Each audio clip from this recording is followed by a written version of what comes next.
Welcome back to Fast Money. We are live at the NASDAQ market site in the heart of New York City. Let's get to the three headlines that could make you money tomorrow. Headline number one, how long will the gold bull last? Is the move in the commodity a short-term bounce as investors seek safety, or will the uptrend continue through year-end? Who better to ask than Peter Schiff, president of Euro-Pacific Capital and author of the new book, How an Economy Grows and Why It Crashes. Peter, nice to see you again. Nice to be back. In terms of what has gone on in Europe, does it make you more bullish of gold or less? Well, absolutely. And unlike Dennis Garthman, I am an unapologetic gold bull. I've been bullish on gold for 10 years.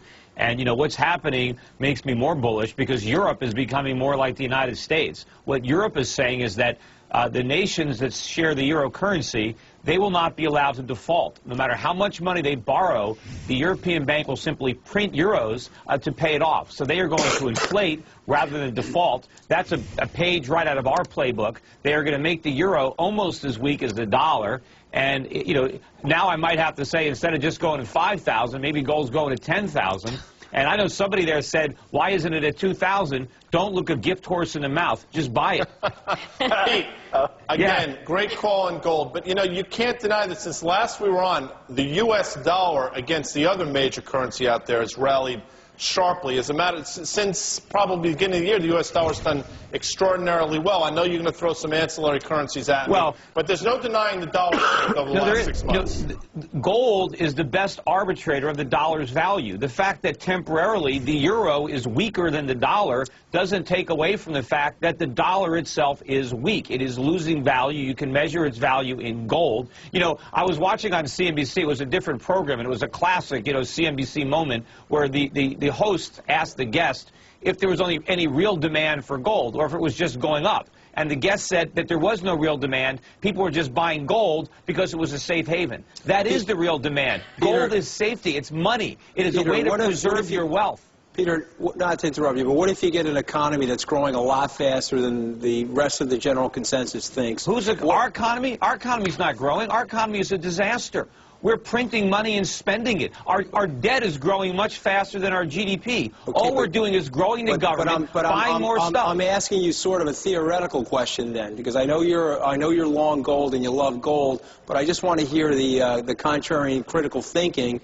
What if the economy grows, and then what do you do? Well, what happens to gold bullion if the economy grows? What if elephants sprout wings? Will they be able to fly? I mean, you're asking me a question. The U.S. economy that's a cute television answer, but the truth of the matter is there's a lot of variables in the markets, and that's what makes trading. There's a group of people that actually think the economy is going to grow faster. Yeah, so I'm just curious if it grows every minute. faster, what happens a lot of them are a lot of them are on Wall Street. Obviously, Peter doesn't believe that the economy is going to grow, but Joe, I want to get you in here. It can't grow with all the new government spending, with all the new regulations, with all the money printing, with all the debt. It is impossible for the economy to grow. The only way the economy can grow is if we save our money and invest and produce. And we're doing none of that. We're doing everything to destroy our economy. Hey, Peter, it's Joe. Before we let you get out of here, I got to ask you, Chinese yuan revaluation, are you concerned that it has not begun the process just yet? And what do you think the effect would be on global markets if they don't revalue?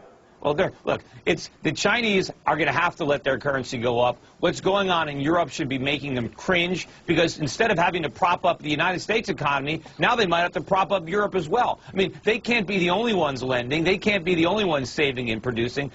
China needs to cut the cord for its own sake before they turn their currency into confetti, too. And I think that they will. And when Chinese stop subsidizing our consumption and our debt, it is a big problem for America. It is a boom for China. But of course, in the long run, the best thing China can do is cut us off. Because the more money they lend us, the deeper the hole we dig for ourselves. Peter, I want to connect the dots for our viewers out there. If you believe gold is going to go to 10,000 an ounce, and I'm looking for a number or percentage from you, where will the U.S. stock market go? Well, the stock market might still be at 10,000. What I've been predicting is that the relationship between gold and the Dow will be 1-to-1, just like it was in 1980 and just like it was in 1929. So that can be gold 5,000, Dow 5,000. It can be gold 10,000, Dow 10,000. I don't know, but I think those two numbers are going to get very close to one another. Okay. Peter, thanks so much. Always appreciate your time. Sure. Peter Schiff of Euro-Pacific Capital. Gotta love Pete. Yeah, I mean, he sticks to his guns. I'm still curious about the elephant question. Because penguins have wings, I know. I was going to say it depends on what sorts of wings those elephants sprout. And he has been right. You got to get that. He has been right. All right, let's get to the Fast Money poll of the day tonight. We ask you, where will gold end this year, 2010? A, 1,000 global bailouts will in fact work. B, 1,200, it's fairly valued. Or C, 1,500, the only reserve currency left. 10,000 is not on there. That's Peter Schiff's prediction. Write in. You can write it in. Log on to fastmoney.cnbc.com right now and cast your vote. Remember the fast message we got moments ago asking when somebody should sell, Jeff, I think, should sell his wedding ring? You shouldn't, but go ahead. We got this fast message in as a response from Dave B. in Madison, Wisconsin. He writes, sell the ring on Friday. Very specific. Look at the RSI, Relative Strength Index. Gold is topping. It'll soon come off 10%. That's actually Jeff's father-in-law. Not for long. But Jeff's wife.